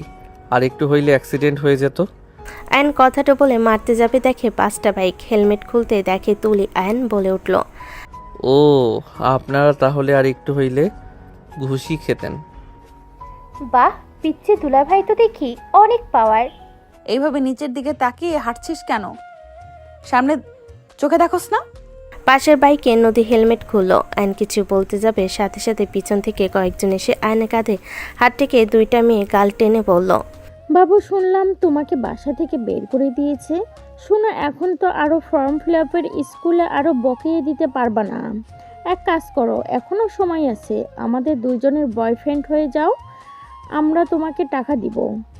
2টা মেয়ের কথা শুনে সবার চোখ বড় বড় হয়ে গেল। আয়নকে কিস করতে যাবে, সাথে সাথে আয়ন 2টার সামনে নিয়ে এসে থাপ্পড় দিয়ে বলল, আমি বিবাহিত, আমার বউ তোদের থেকে 10 গুণ সুন্দরী, দূরে থাক পেতনির দল। আয়নের কথা শুনে নদী একটু লজ্জা পেল। মেয়ে 2টা রেগে আয়নের কলার ধরে টান দিয়ে দেওয়ালের সাথে ঠেকিয়ে কিস করতে যাবে। নদী বলে উঠল, ওই মেয়েরা, কি হচ্ছে এসব? নদীর ধমকের সুর শুনে 2জন পিছনে তাকিয়ে বলল, এই আপনারা এখান থেকে যান, আমাদের ব্যাপারে নাক গলাতে আসবেন না। গান জি পোলাপান, আমরা আমাদের সাথে লাগতেইছেন না। ধাক্কা দিয়ে সরিয়ে দিয়ে 2 মেয়ের বিনুনি ধরে বেঁধে দিয়ে ঠাস ঠাস করে থাপ্পড় মারল। 2জন পড়ে গেল, চুলে টান লাগে, 2জন কান্না করতে লাগলো। আয়ন বলল, পেতনির দলগুলো আমার মূল্যবান ঠোঁট খেতে আসছে, যত সব ফালতু মেয়ে। আয়ান, কি অবস্থা? এই পেতনি দুটো আবার তোকে জ্বালাচ্ছে নাকি? ম্যামের ফালতু দুই বোন মন চাচ্ছে চুলের মুঠো ধরে বেড়াই। মায়া মানুষ দেখে ভালোই ভালোই থাপ্পড় দিলাম। আয়নের কথা শুনে ইয়ানা তুলে মিটি মিটি হাসতে লাগলো। রাকিব বলে উঠল, ওর পিছনে কেন লাগোস? তোদের কতবার কইলাম আমার প্রপোজ মেনে নে। যে চায় না তার পিছনে ঘুরে লাভ আছে। রাকিবের কথা শুনে মেয়ে দুইটা রাকিবের গালে থাপ্পড় মেরে বলল, আয়ান, আমরা তোকে পরে দেখে নিব। আর তোর বাপের হাতে যদি মাইন না খাওয়ায় আমার নামও সোনালি না। আয়ান হাসতে হাসতে বলল, যা বলগা, আমি তো ওই বাসায় নাই। আমার বাপ আমার কি করবে? যা ভাগ পেতনির দল। দুজন রেগে চলে গেল। রাকিব বলে ওঠে, দোস্ত, ফিল আপ করতে পারছোস? তুই করগা। টাকা কোথায় পেলি? তোর তো সব মিলে 5,000 টাকা হয়েছে। আয়ন পকেট থেকে টাকা বের করে নদীর কাছে গিয়ে বলল, সব 6,000 এখানে 4,000 টাকা লাগছে। তোমাকে দিয়েছি, রাখো। এই টাকা দরকার নাই, পরে লাগলে দিয়েন। খরচ নাই নাকি যে এই টাকা ফেরত দিতে হবে? 1,000 গতকাল দিয়েছিলে, 50 টাকা খরচ করছি, এখনও 950 টাকা আছে, তাই দরকার নাই। এই টাকা দিয়ে পরীক্ষার ভিতরে ভাড়া সব হয়ে যাবে। অবাক হয়ে তাকালো। নদী বলে ওঠে, তোমার না 5,000 টাকা হয়েছে, 6,000 কেমনে কি? স্যারের থেকে 1,000 কমিয়ে নিয়েছি। তাহলে তো 1,000 তুমি কামিয়েছো, তো এই টাকা তো তোমার। দূর, এত কথা বলার মুড নাই। আর সব মিলে কই যান? আজকে যদি আমার বউকে কেউ নেশা করানোর চেষ্টা করেছেন, গতকাল রাতে নেশাখোর ছিলেন দেখে তেমন একটা মারি নাই, এইবার মেরে হাড্ডি ভেঙে ফেলবো। আয়নের কথা শুনে সবাই ভুরু কুচকে তাকালো। রাকিব এসে বলল, তোর বউ মানে? এটা তোর ভাবি, দেখা হইলে সালাম দিবি। ওয়ালাইকুম আসসালাম ভাবি। দোস্ত, এত মাইয়া থাকতে সিনিয়র গার্লফ্রেন্ড? আমি শুনেছি সিনিয়র গার্লফ্রেন্ড গুলো বলে অনেক কেয়ারিং হয়। আয়ান মাথায় থাপ্পড় মেরে বলল, আমার বউ হয়, গার্লফ্রেন্ড না। আয়নের কথা শুনে রাকিব অবাক হয়ে তাকালো। আয়ন কি কিছু বলবে, তখনই আরেকটা মেয়ে দৌড়ে এসে আয়নের সামনে এসে দুহাত দুদিকে সরিয়ে দিয়ে বলল, আয়ান, আমার কথা শোনো। আমি তোমাকে এখানে জ্বালাতে বা ভালোবাসার কথা বলতে আসি না আজ। আমার কথা প্লিজ শোনো। সামনে থেকে সরো। আয়ান, আমি উল্টাপাল্টা কিছু বলবো না, আমার কথাটা শোনো। তুমি এখন কোথায় উঠেছো? আপু বলছে তোমার ফর্ম ফিল আপে টাকা দিবে, এর বিনিময়ে আমাকে তোমার হেল্প করা লাগবে। দূরে থাক, অভাবের সময় স্বভাব নষ্ট করার ধান্দা। আমার আর কারো সাহায্য লাগবে না। যখন চেয়েছি খারাপ অফার দিয়েছিলি, ফ্রেন্ডের মতো থাক। আমার আর দরকার নাই। সামনে থেকে সর, মাথা গরম করিস না। তুলির হাত ধরে তমাকে সরিয়েতে একটা রিক্সা থামিয়ে উঠে চলে গেল। তমা বলতে লাগলো, আয়ান, আমার কথাটা শোনো। তোকে খাওয়া থাকা ফ্রি দিব। তুই আমাকে পড়ালে মাসে বেতন দেওয়া হবে। এত সুন্দর সুযোগ কোথাও পাবি না। আয়ান ভাই, আই লাভ ইউ। তোমার কথা শুনে রাকিব নদীর দিকে তাকিয়ে দাঁত কেলিয়ে হাসি দিয়ে বলল, ভাবি আপনি জান গা, এই মেয়ের মাথায় সমস্যা আছে। এই রাতুল, এই ছেলেকে বাইকে তুলে তো। ভাবি আমি কিছু করি নাই। ভাবি আমার উপরে রাগ করে আছেন নাকি? ওঠো, ভয় পাওয়ার কিছু নেই। তোমাকে কিছু করব না, শুধু কিছু প্রশ্ন আছে। আমাদের সাথে চলো, পিৎজা খাওয়াবো। সত্যি? রাকিব রাতুলের বাইকে উঠে পড়ল। তমা কিছু বলার আগে সবাই চলে গেল। রাকিব বলে ওঠে, ভাবি উল্টাপাল্টা কোনো ইচ্ছে যদি করে থাকেন লাভ নেই। আমাকে মারলে আমি যদি বলে দেয় আয়ান আপনার বন্ধুদের হাত পা ভেঙে দিবে, ওকে ছোট ভাবলে ভুল হবে। ওই মায়ের ফিটের এক্সপার্ট, এই এলাকার ডন আছে, ওদের লোকেদের মেরেছিল। আশা করি ওর সাহস নিয়ে আর কোনো প্রশ্ন থাকবে না, তাই সাবধান। কি এখানকার ডন লোকদের সাথেও ঝামেলা করছে? এই ছেলে তো ভয়ঙ্কর রে। আমি তো বাচ্চা ভেবেছিলাম, আজ যা দেখলাম। আর এই সব ছোট ছোট বাচ্চা কি পাকনা রে ভাই? কি বললাম, একদম বাল পাকনা। আমি তো বিশ্বাস করতে পারছি না। এই বয়সে একটু একটু প্রেম বুঝতাম, বাট এরা তো বড়দেরও হার মানাবে। আমরা যে ওইখানে, তারপর লজ্জা নেই। কিভাবে দেওয়ালের সাথে লিপ কিস দিতে নিচ্ছিল। এই জন্যই তো পাকনা ওইটা। এইটাও তো কম ব্যাপার, এটাতে এত অবাক হওয়ার কি আছে? আমাকে এখন বিয়ে করালে আমি 100 বাচ্চার বাপ হব। রাতুলের কথা শুনে সবাই অবাক হয়ে তাকালো। রাতুল দাঁতে দাঁত চেপে হাসি দিল। 5 জন বাইক থামালে সবাই নেমে পড়লো। রেস্তোরাঁর ভিতরে গিয়ে মেনু কার্ড দিয়ে পড়লো। যা খাবে অর্ডার করো। আর তুলি, তুই থাক, আর তোরা যা। তুলি ওদের পাশে বসলো আর আরগুলো অন্য টেবিলে গিয়ে বসলো। রাতুল এক এক করে অনেকগুলো খাবার অর্ডার দিল। নদী বলে উঠল, এখন আসুক, আমার প্রশ্নের উত্তর দাও। কি প্রশ্ন? আয়ানের প্রতি এত মেয়ে এত ফিদা কেন? অনেক কারণ আছে। প্রথম তো এই ক্লাসের টপার, দ্বিতীয় ওই নম্র ভদ্র হয়ে থাকতো, অনেকটা চুপচাপ। তৃতীয় ক্লাসের সব ছেলেরা মেয়েদের পিছনে লেগে থাকলেও ওই কারো পিছনে লেগে থাকে না। ওই সব সময় প্রেম থেকে দূরে থাকে। ওই খেলাধুলা, পড়াশুনো, মারপিট সব কিছুতেই এক্সপার্ট। প্রথমে যে 2টা মেয়েকে দেখলেন, ওর আম্মুকে আর বোনকে বাঁচিয়েছিল। ওরা চাচাতো বোন, বেস্ট ফ্রেন্ড। ওরা দুজন যা চয়েস করে এক জিনিস করে। তাই বলে বয়ফ্রেন্ডও?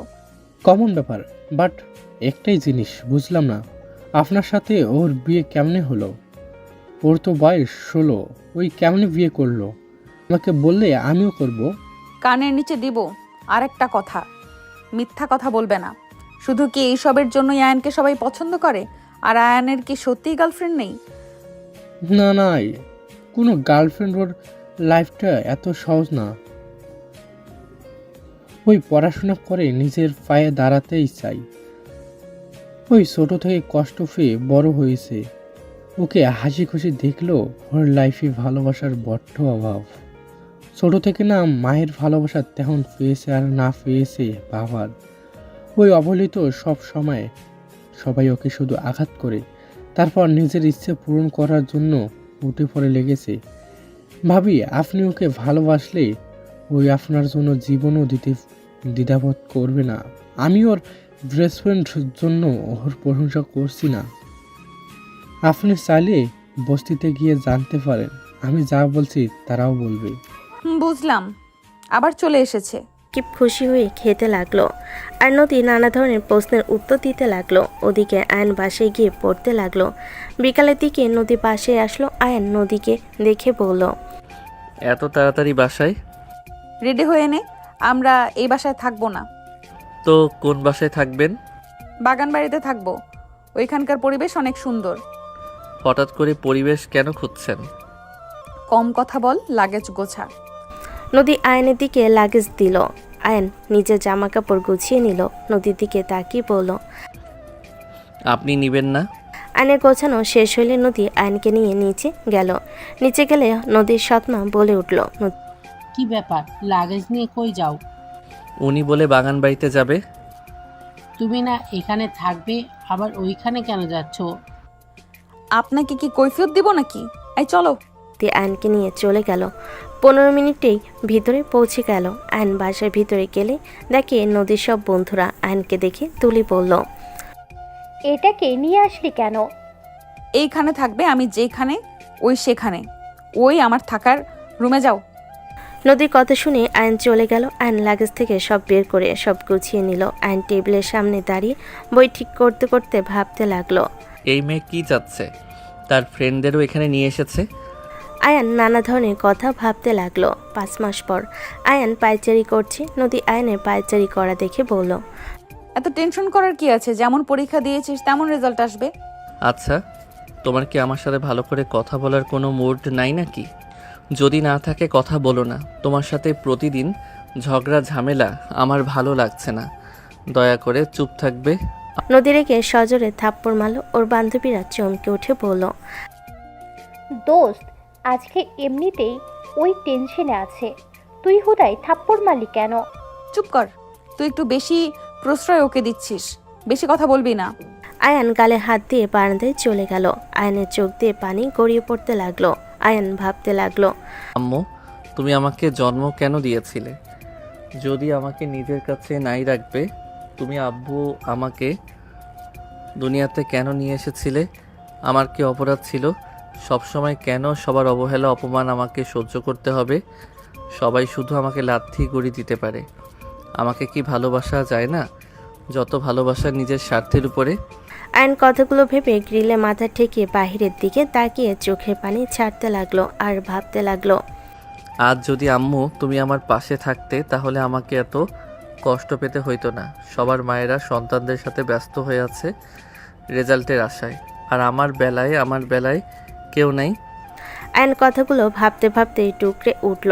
তুলি আয়নের কাঁধে হাত রাখতেই আয়ন তাড়াতাড়ি করে চোখের পানি মুছে নিল। তুলি বলে ওঠে, কান্না থামাও, মিষ্টি খাওয়াও। তোমার স্কুলে ফার্স্ট হয়েছো, গোল্ডেন A+ পেয়েছো। কি সত্যি আপু? হ্যাঁ, এই দেখো। আয়ন মুখ দেখে কোনো হাসি আসলো না। আয়ন তুলিকে ফোনটা দিয়ে দিল। তুলি বলে ওঠে, কি ব্যাপার, তুমি খুশি না? না। কি বলো? তোমার শিক্ষকরা নদীকে কল দিয়ে তোমাকে জানাতে বলেছে তোমাদের শিক্ষকরা খুশি, আর তুমি কি না খুশি না? তুলির কথা শুনে আয়ন মুখে হাসি রেখা টেনে বলল, এই খুশি দিয়ে কি হবে? আজ তো যাদের খুশি হওয়ার কথা ছিল তারা কেউ আমার পাশে নাই। প্রতিবার ফার্স্ট হয় ক্লাসে, কিন্তু সেইটা দেখানোর মতো কেউ নাই আপু। আয়ন কথাগুলো বলে চলে গেল। আয়নের চোখে পানি টলমলো করলো। নদী চুপ হয়ে গেল। তুলি আয়নের পিছন পিছন গেল। আয়নকে নদী বাদে সবাই কনগ্রেস জানাতে লাগলো। আয়ন কিছু না বলে ওয়াশরুমে চলে গেল। নদী রেগে বলে, দেখ কি ভাব দেখে বাঁচি না। আমি তো জীবনে কত ভালো রেজাল্ট করছি, কখনো তো এত ভাব দেখাই নাই। জাস্ট শ্যাট আপ নদী। ভাই বুঝলাম না, তুই যেদিন থেকে শুনেছিস তুই মা হতে চলেছিস সেদিন থেকে যত নাটক শুরু করেছিস, ওর সাথে যা নয় তাই ব্যবহার করছিস। ভাই সেদিন তুই নেশা অবস্থায় পাগলামি করছিস। ওই ছেলে মানুষ, মেয়ে মানুষ নিজেকে সেফ দিলে কোনো ছেলে মানুষ চুপ থাকবে? সেখানে তোর নিজেও ভুল আছে। তুই একা কেন ওর উপরে দোষ চাপাস? আমি বুঝলাম না, ওর সাথে এমন ব্যবহার করছিস। কাজের লোকের সাথেও কেউ এমন করে না। তুই চামচামি করা বন্ধ করবি? তোর এত জ্বালা কেন ওকে নিয়ে? ও ছোট্ট একটা ছেলে, ও যতটা ধৈর্য ধরেছে, আমি হলে কবে তোকে ছেড়ে চলে যেতাম। তোর অপেক্ষায় বসে থাকতাম নাকি?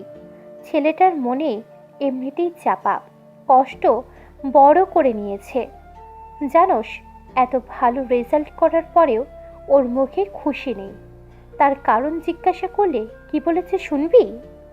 আমার শোনা লাগবে না, চুপ কর, বকবক করিস না।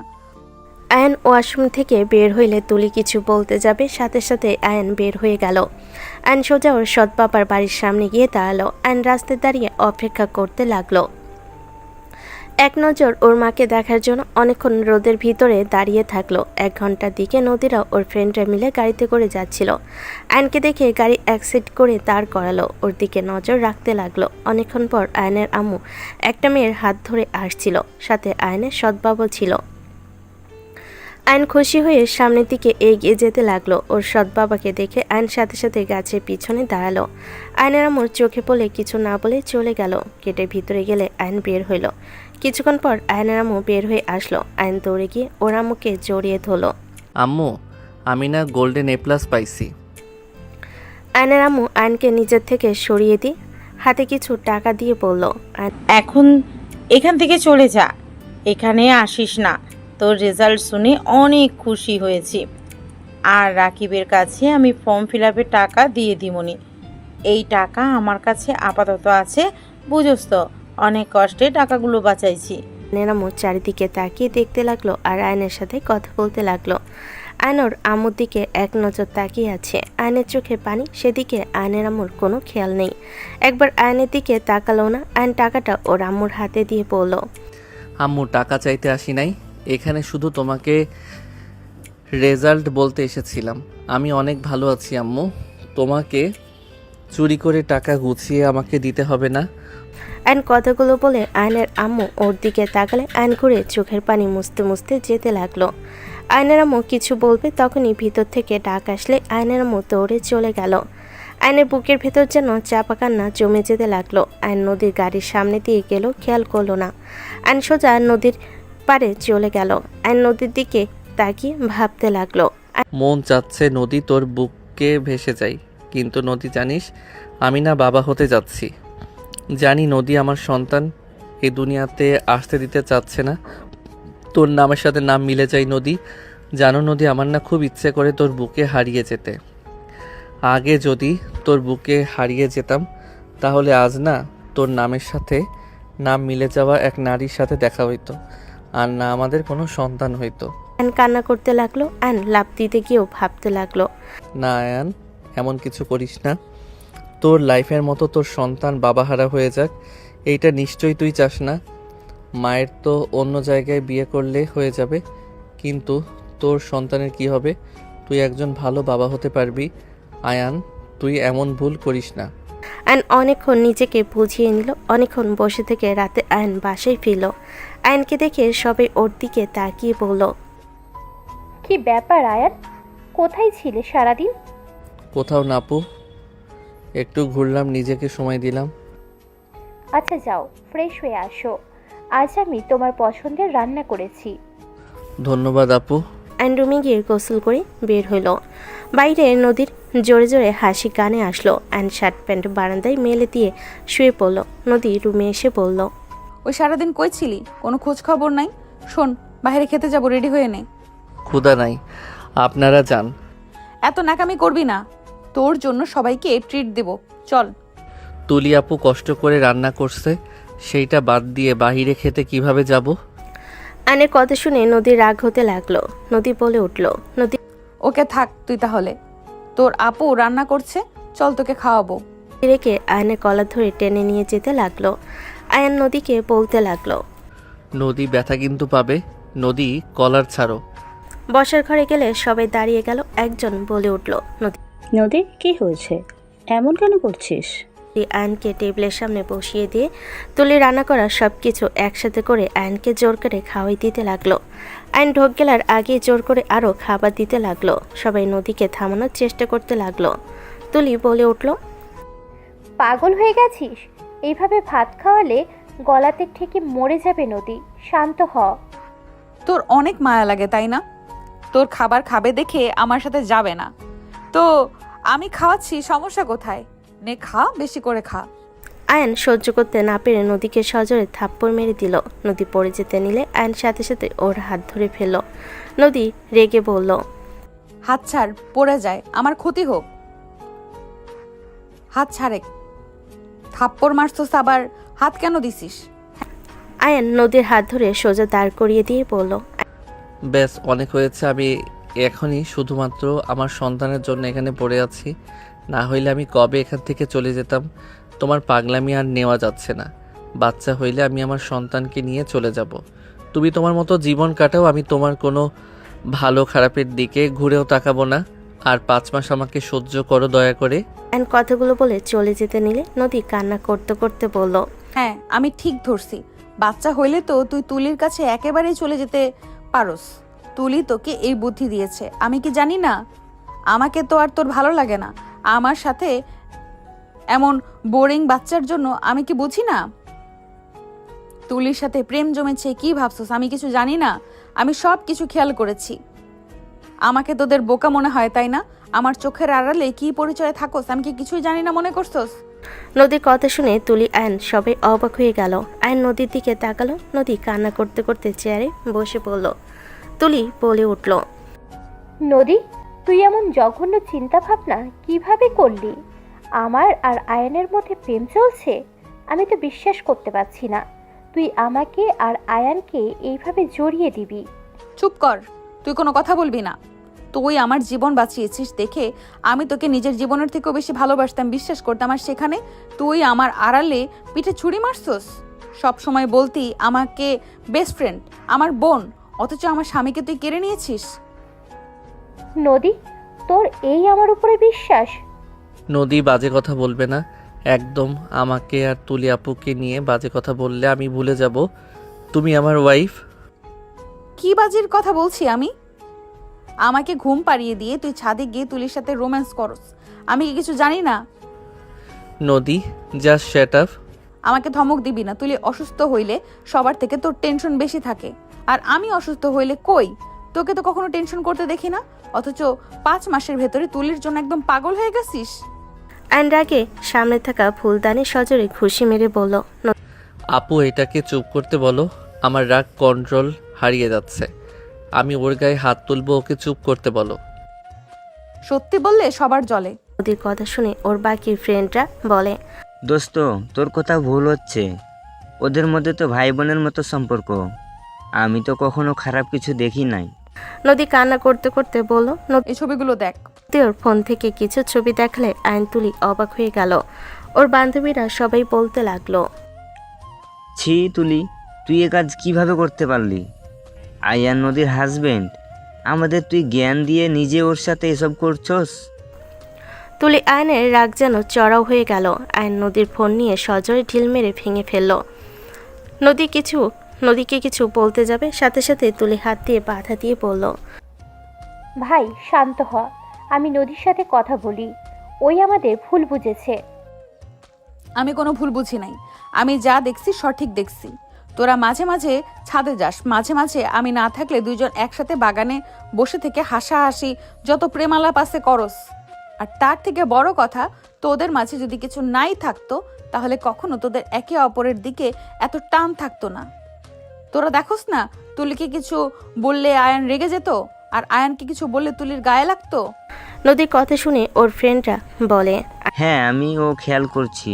আয়ন রাগে হাত মুঠো করে নিয়ে বলল, আল্লাহর দোহাই লাগে তুমি চুপ করো, আর একটা কথা বলো না। আয়ান চুপ করো তো, আমি কথা বলি।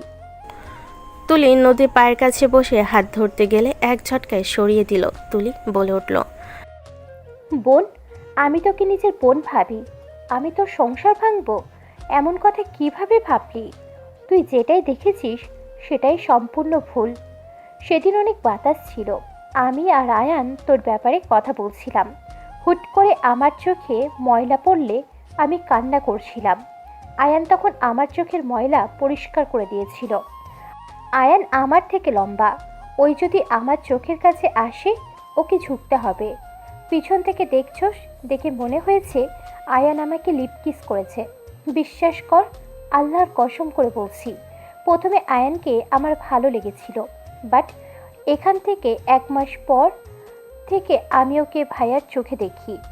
ওই আমাকে আপু আপু করে, আমরা দুজন ভাই বোন, এর বাহিরে কিছুই না। সব বুঝলাম, তাহলে প্রতি রাতে কেন তোদের দেখা করা লাগে? আরে দূর, আচ্ছা তুই কি জানোস না আমার রাতের বেলা চাঁদ কতটা পছন্দ?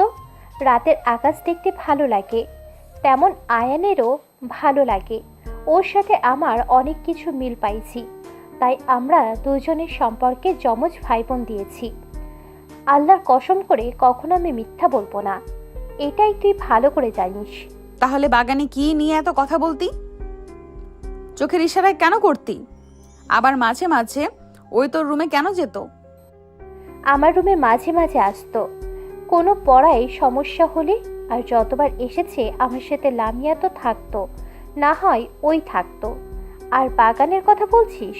আরে বলিস না, আমার ফোনে একটা রিলস দেখছিলাম, সেটাই নিয়ে দুজন কথা বলছিলাম আর হাসছিলাম। আর ইশারার কথা বলিস, তুই আয়ানের সাথে যেমন ব্যবহার করিস সেটাই আয়ান মুখস্থ হয়ে গেছে। উনি সবসময় আমাকে একজন বড় বোনের মতো সব কিছুতে সাহায্য করত। আর তোমার মনে এসব নোংরা চিন্তা, আর তোমার যদি ওর সাথে মিশতে সমস্যা হইতো আমাকে বলতে পারতে, আমি কখনো ওনার সাথে মিশতাম না। আমি অশান্তি পছন্দ করি না, আমি তো সবসময় তোমার কথা মতো চলার চেষ্টা করি না, বলো? নদী কান্না করতে করতে বলল, আমি কি করব? আমি কি জানতাম ওই বাদরকে আমি ভালোবেসে ফেলবো? আমার জামাই শুধু আমার সাথে কথা বলবে, আমাকে সময় দিবে, কিন্তু ওই বেশি তোর সাথে কথা বলতো। তার উপরে আবার ওই রকম দেখে আমার রাগ হচ্ছিল।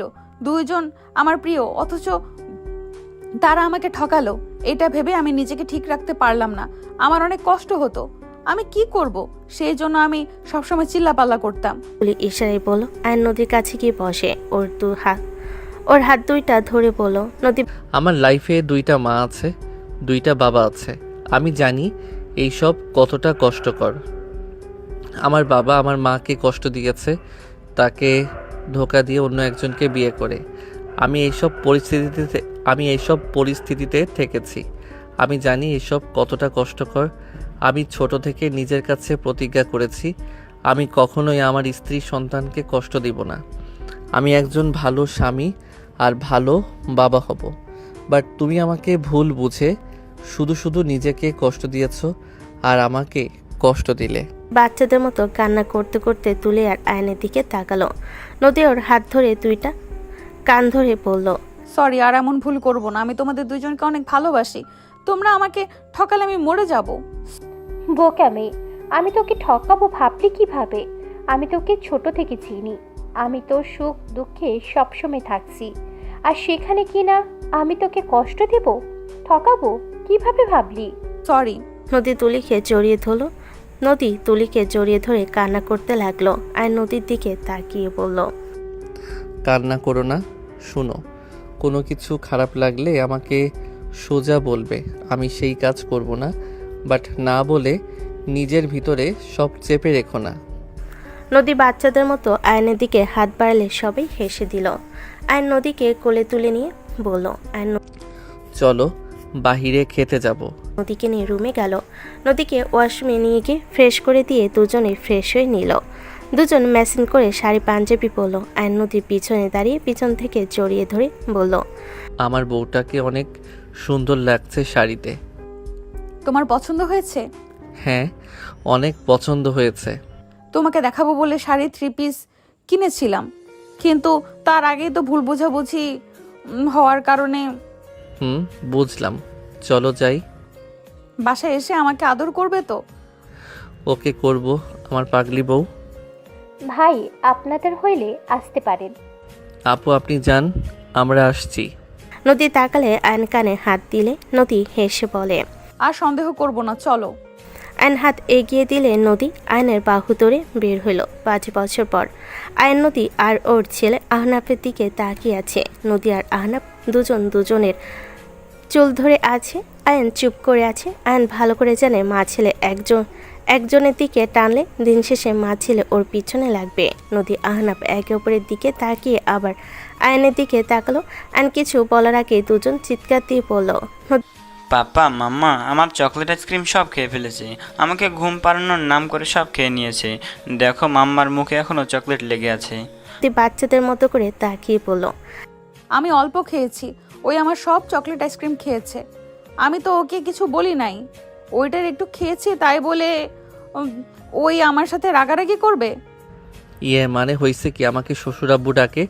আনজে দরজা থেকে পা বাড়াবে দুজন একে অপরকে ছেড়ে বলল, নদী মাম্মা দেখছো, পাপ্পার কাছে আমাদের কোনো গুরুত্ব নাই। বলে ওঠে, ঠিক বলছস, আসল ঝামেলা ওর জন্য লাগছে। আমাদের মধ্যে ঝামেলা লাগতো না যদি ওই আমাকে আবার চকলেট আইসক্রিম নিয়ে এসে দিত। ধর তোর পাপ্পাকে। আয়ান ঢোক গিলে দৌড়ে পালাতে যাবে, সাথে সাথে আহনাফ গিয়ে দৌড়ে পা ধরে পড়ল।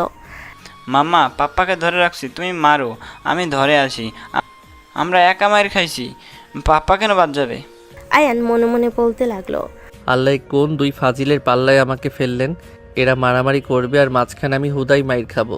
নদী চুল ধরতে যাবে, সাথে সাথে আয়ান বলল, আমি তোমাদের আজকে ঘুরতে নিয়ে যাব, যা খেতে চাইবে সব খাওয়াবো, রেস্তোরাঁও নিয়ে যাব। সাথে সাথে দুজন শান্ত হয়ে নম্র হয়ে গেল। নদী কিউটভাবে আয়ানের ব্যাগ নিল আর আহনাফ কিউটভাবে ধরে বলল, পাপা আমি না তোমার ছেলে, আমাকে কোলে নাও। আয়ন কোলে নিলে আহনাফ আয়নকে চুমু দিতে লাগলো। নদী বাহু ধরে ভিতরে নিয়ে যেতে যেতে বলল, আহনাফ তুই শুধু শুধু ঝামেলা করছস। আমি না কতবার কইলাম তোর পাপ্পা অফিসে যত কাজ করুক আমাদের সময় ঠিক দিবে। দেখলি আমার কথা মিলল তো? নদীর কথা শুনে আহনাফ ফুরকুচকে তাকিয়ে বলে, মাম্মা তুমি না তুলি খালামনির কাছে বললে পাপ্পা সময় দেয় না আমাদের, তুমি না কত কিছু বললে। নদী আহনাফের কথা শুনে আহনাফের মুখ বন্ধ করে দাঁত চেপে হাসি দিয়ে বলল, জান আমি কি তোমার নামে কিছু বলতে পারি বলো? যান যাও গোসল করে আসো, আমি তোমার জামা কাপড় বের করে দেব। আচ্ছা আব্বু থাকো। আয়ন ওয়াশরুমে গিয়ে দীর্ঘ নিঃশ্বাস ফেলে বলল, উফ, এই নদীও না ছেলেটাকে নিজের মতো নাটকবাজ বানাচ্ছে। উফ, অল্পের থেকে বেঁচে গেলাম। আয়ন কথাগুলো ভাবতে ভাবতে গোসল করতে লাগলো। গোসল করে তোয়ালে পরে বের হইল। দেখে আহনাফ নাই। নদী শার্ট প্যান্ট বের করে খাটে রাখলো। নদী আহনাফের দিকে তাকাতেই নদী লুচ্চাদের মতো ঠোঁট কামড়াতে কামড়াতে বলল, তোমাকে একদম হট লাগছে। আয়ান নদীর কথা শুনে হাসি দিয়ে টান দিয়ে নিজের সাথে জড়িয়ে নিয়ে বলল, তাই চলো তাহলে একটু আদর করে নেই। না না, এখন না, রাতে বাবুকে ওর নানির কাছে পাঠিয়ে দেব। আচ্ছা। তোমাকে অনেক মিস করছি বাবু, অনেক মিস করছি। সরি জান, আমি কাজ তাড়াতাড়ি শেষ করে আসার চেষ্টা করছি। আব্বুকে জিজ্ঞেস করে দেখো। আব্বু বলেছে। এই জন্য তো আমার বউকে এত কিউট লাগছে। নদী ভুরকুচকে তাকালে আয়ন সোজা নদীর মাথার পিছনে ধরে ঠোঁট জোড়া নিজের দখলে নিয়ে নিল। নদী আয়নের মাথার পিছনে ধরে পাল্টা জবাব দিতে লাগলো। কারো আসার শব্দ শুনে আয়ন তাড়াতাড়ি করে নদীকে ছেড়ে দিয়ে শার্ট প্যান্ট পরতে লাগলো। নদী তুলিকে দেখে বলে উঠল, তুলি তুই? হাই, কেমন আছিস দুজন? আলহামদুলিল্লাহ। আপু দুলাভাই আসে নাই? এসেছে নিচে। আয়ান, তুই ফ্রি কি? আপু চল আজকে 4 জন মিলে ঘুরবো। 4 জন? আমার ছেলেকে নিয়ে আর ওকে নিয়ে যেতে হবে। 10 দিন বাসায় আসি নাই, 2 জন মারামারি লাগিয়েছিল। আমি যদি 2 জনকে না নেই আমার চুল একটাও থাকবে না। তোকে এখনো এই নদী মারে? আমি তো আকাশের থেকে শুনেছিলাম আমার বান্ধবীর জামাই ছাড়া কিছুই বোঝে না। ভালোবাসলে মায়েরও দেওয়া লাগে। যাই হোক, তোর ছেলেকে নিয়ে যাব। সে নিচে রেডি হয়ে তার আঙ্কেলের কোলে। ওকে চল বাবু, তুমিও আসো। ওকে যাও। অ্যান্ড ওয়ালেট গাড়ির চাবি নিয়ে নিচে গেল। তুলির হাজবেন্ডের সাথে কুশল বিনিময় করলো। নদীর সৎমা বলল, আম্মু থাক, ওই কান্না শুরু করবে। আম্মু থাক। আন্টি, আমি এটাকে রেখে দোষ হাতে চাই না। তুলির হাজবেন্ড কোলে নিয়ে বলল। আহনাফ তুলির হাজবেন্ডকে চুমু দিয়ে বলে। 4 জন হেসে বের হইল। সবাই ঘোরাঘুরি করে রেস্তোরাঁয় চলে গেল। সবাই একটা টেবিলে বসে কথা বলতে লাগলো। আহনাফ ঘুমিয়ে গেলে আয়ন বুকের সাথে নিয়ে থেকে সবার সাথে কথা বলতে লাগলো আর হাসতে লাগলো। হঠাৎ করে আয়নের সামনে টেবিলের দিকে চোখ গেল। আয়নের হাসি থেমে গেল। নদী আয়নের দিকে তাকিয়ে বলল, কি হয়েছে? নদী পাশের টেবিলে তাকাতেই বলল, তোমার আম্মু। আয়নের সামনে আয়নের আম্মু ভাসুরের ছেলে এসে আয়নকে সালাম দিল। আয়ন সালামের উত্তর নিল। আয়নের সৎ বাবা বলল, বাবু ওকে সালাম কেন দিচ্ছি? ছেলেটা ঘুরে বলে, চাচ্ছু আমার বস, আমি যে কোম্পানিতে জব করি ওটাই ওনার। সবাই চমকে উঠল। আয়নের আম্মু সৎ বাবা অবাক হয়ে দাঁড়িয়ে গেল। সৎ বাবা বলে, কি রে আয়ান, কোম্পানি তোর কোথাও ভুল হচ্ছে। দূর চাচ্ছু, কি বলো, ভুল কেন হবে? আয়ান বলে ওঠে। যান আপনার ফ্যামিলির সাথে সময় কাটান। আয়নের থেকে অনুমতি নিয়ে ছেলেটা চলে গেল। আয়ন ওইদিকে পাত্তা না দিয়ে সবার সাথে গল্প করতে লাগলো। আয়নের আম্মুর চোখে খুশিতে চোখের পানি বের হইতে লাগলো। সবাই অবাক হইলে আয়নের সৎ আব্বু বলল, তোমার ছেলে দেখো বড়লোক হয়ে গেছে, দেখে কোনো খোঁজ খবরই নাই। সবাই অবাক হয়ে গেল। আয়নের আম্মু বলল, চুপ, কোনো কথা বলবে না। বলেছিলাম না আমার ছেলে একদিন অনেক বড় হবে। আমার দোয়া আল্লাহ কবুল করেছে। আয়নের আম্মুর কথা আয়নের কানে অল্প আসলে কিছু বলল না। নদী বলে ওঠে, তোমার আম্মুর কাছে যাব, ওনাকে এখানে নিয়ে আসি। দরকার নাই। নদী আর কিছু বলল না। এইদিকে ছেলেটা বলে, ছোট আম্মু এইসব কি বলেন? ওনার আম্মু আপনি। আয়নের সৎ বাবা বলে, হ্যাঁ, ওই আয়ান ওর বড় ছেলে। ওই পিচ্চি ছেলেটা কে? ছেলেটা কথাটা শুনে বলে, কালো শাড়ি, ওটাই ওনার ওয়াইফ। আর বুকে তার ছেলে আহনাফ আর 2 জন চিনি না। আয়নের আম্মু অবাক হয়ে বলে, কি ওইটা আমার নাতি? আয়নের আম্মু এক মুহূর্ত দেরি না করে উঠে পড়ল। আয়নের পাশে গিয়ে আহনাফকে কোলে নিতে গেলে আয়ন কিছু বলল না। নদী সালাম দিল। আয়নের আম্মু সালামের উত্তর নিয়ে বলল, আমার নাতি হয়েছে, কখনো তো বলস নাই। আমার খুশি আর কারোর সাথে ভাগ করতে ইচ্ছে করে না। দোয়া করি সুখী হ। মাশাআল্লাহ, বৌমা অনেক সুন্দর হয়েছে। আন্টি বসেন। না মা, বসতে আসি নাই। আমি তোমাদের সুখের সময় থাকার যোগ্যতা রাখি না। আমি দুঃখের সময়ও ছিলাম, সুখের সময়ও থাকবো না। শুনলাম আমার নাতির কথা, তাই মনটা আর বাধা মানল না। আয়নের আম্মু আহনাফকে মন ভরে দেখে আয়নের কোলে দিয়ে বলল, সুখী হ, ভালো থেকো বৌমা, সুখী হও। আয়নের মুখ চলে গেল, আয়নের চোখে কোনায় পানি জমে গেল। খাবার আসলে সবার সাথে স্বাভাবিক হয়ে খেতে লাগলো। আয়নের মুখ ভেজা চোখে আয়নকে দেখতে লাগলো।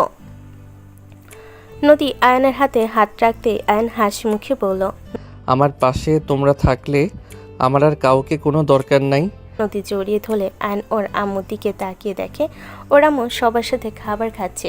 হাসি মুখে আয়ন মনে মনে ভাবতে লাগলো, মায়ের অভাব পূর্ণ করার জন্য মাকে দরকার হয়। মাকে ছাড়া সবসময় একটা জায়গা শূন্য পড়ে থাকবে সারা জীবন। সেই জায়গাটা কখনো কারো জন্য হবে না। আয়নের আম্মু আর চোখে তাকালে দেখলো আয়ন সবার সাথে হাসি খুশি কথা বলছে, খাবার খাচ্ছে। আয়নের আম্মু ভাবতে লাগলো, আজ আমার চোখ শান্তি স্থাপন করলো। আজ এই দুনিয়াতে সব থেকে খুশি কেউ থাকলে আজ আমি সেই ব্যক্তি। আমার মতো খুশি এই দুনিয়াতে কেউ নাই। আমি আমার সন্তানকে হাসতে দেখেছি, যা মা হয়ে কখনো হাসাতে পারি নাই। ধন্যবাদ মা, তোমাকে আমি চিনি না, কিন্তু দোয়া করি মা, এভাবে আমার সন্তানকে হাসি খুশিতে রেখো। আল্লাহর কাছে চাই আমার সকল সুখ যেন আল্লাহ তোমাদের দেয়। আমি একজন ব্যর্থ মা। আয়নের আম্মু কথাগুলো ভাবতে ভাবতে সবার সাথে কথা বলতে লাগলো। আয়ন হাসির মাঝে নিজের মাকে দেখতে লাগলো আর চোখে